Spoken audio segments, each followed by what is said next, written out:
Not your traditional Indiana pizza place. We don't sell hot dogs.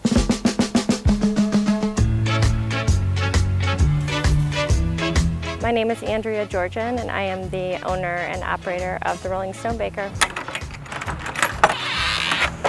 The Rolling Stonebaker is a Studebaker pizza truck that we have converted into a mobile wood-fired pizza party on wheels.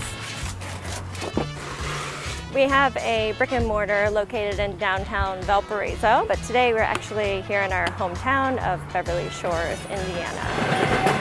Kind of in the heart of the Indiana Dunes National Lake Shore. Do you want to eat that here or take it to go? We are most known for our purple pig pizza. Vegetarians really enjoy pizzas such as our veggie marinara, but today we are going to be getting our fingers sticky.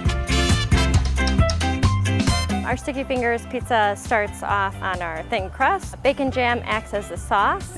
Yes, that's right, you heard bacon jam. We top it with wood-roasted cherry tomatoes, a little bit of mozzarella and provolone. Goes into our 900-degree wood-fired oven, topped with fresh arugula, fresh squeeze of lemon, and it's ready to eat. This pizza is sweet, it's spicy, it's tangy, so it really covers all of the flavors that you want to taste in your mouth. You will not find a more unique dining experience a mile from the beach in the National Lake Shore, eating wood-fired pizza from a vintage Studebaker truck.